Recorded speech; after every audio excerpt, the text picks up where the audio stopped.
All right, everyone from Legend Springs. All right, today this is for our 3rd and 4th grade. I know I'm writing in cursive, but that's okay. So this is for the week of starting on 4/2020. Okay, today this is going to be our Zentangle turtles. Now, you don't have to write all this, but you do. It'd probably be really good if you wrote your name.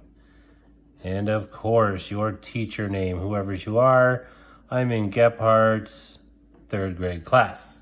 So you would write something different if you're in whoever's Lorenz or whoever.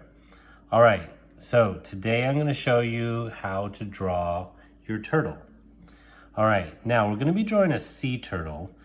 Now the shape of a sea turtle, I gotta leave room for the head right around here, but I have a pretty good amount of space for the body. So what I'm going to do is I'm going to come around this way, create one side of the turtle. I find it easier if I went this way, I may not be even, and it's okay if you're not even, but I'm going to go ahead and come around this way, and it kind of comes to a point, but not quite to a point on it. So I'm a little off kilter. That's okay. So am I, so don't feel bad. All right, so let's go ahead and I'm gonna give him a little bit bigger head. Maybe he's gonna be kind of a baby turtle, because babies often have a little bigger head according to their body. For fun, if we wanna go ahead and give him some eyes, so we'll go ahead and color this in. It's kind of like we're looking on top of the turtle. All right, I'm going to put a little line around here. So I'm going to make that same thing on the other side.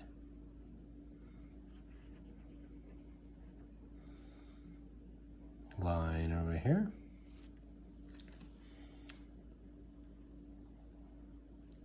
Okay, let's go ahead and add one of his fins, or her fins.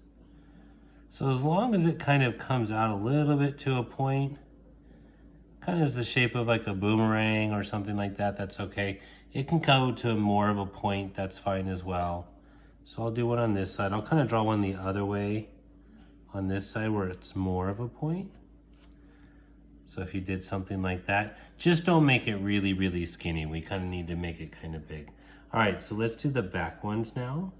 So same kind of idea.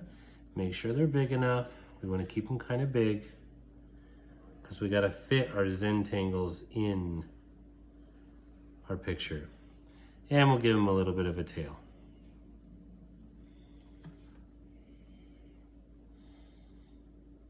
Okay, now let's do some designs on the shell.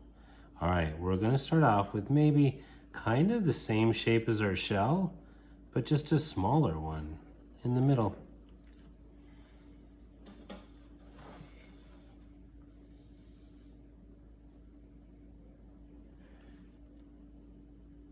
Okay, let's add another little, maybe kind of a, they have those fun little patterns on their shells. So I'm going to put one here. Then I think I'm going to add one here. Notice how I'm kind of following the curve of the body. So whatever we do on this side, we want it to be symmetrical. I know we talked about that word. I'm going to go like this. And I'm looking at how far I went down over here, so I kind of do the same over here. Now when we do our designs, we won't be symmetrical. And it looks like I didn't go as high on that one. Okay, so let's go ahead and do the one on the side over here. So I'm going to follow this kind of curve. Come down here, follow the curve of the body. Maybe something like that. That's kind of a fun shape. Follow this curve. Come down, follow this curve. When I'm saying curve, I'm following these lines. Oh, that's good. Then I'll give one more kind of fun shape here for one of the last spots. Okay, now you'll be able to see from the examples in the video, okay? If you wanted to add more things, you can add to it. But each one of these, I would like to see a different Zentangle. So for instance, we learned the crescent. If you wanted to do the crescent, you could do this. Now, remember, I don't like when you copy me exactly. So if you were planning on doing the crescent on this one, you can't do it. You can pick a different one to put it on there. And I'm going to keep going till I'm done with all my crescents.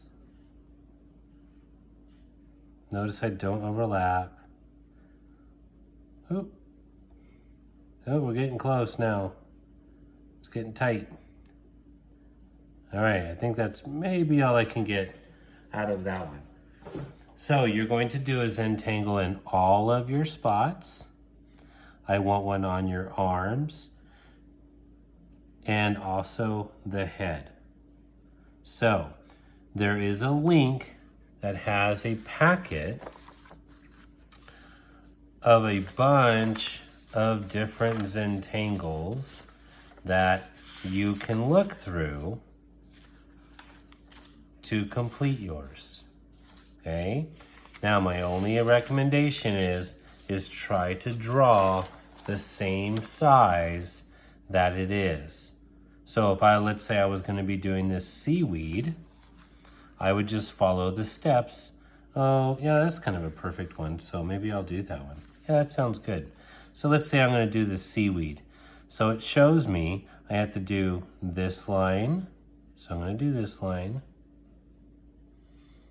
Then it shows me I have to do these like loop-de curvy lines.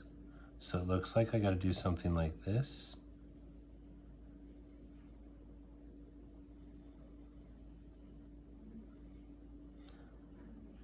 And on the next step, it does show it, like it didn't show it completing it, but I would have to complete it. So I'm going to go ahead and complete it till it goes off my paper. All right, so let's say it ends there. It probably would have another one pop up right here. Okay, so that was step one. Now I'm ready for step two. And you notice how we have these ones come from behind. So now I'm going to make some come from behind.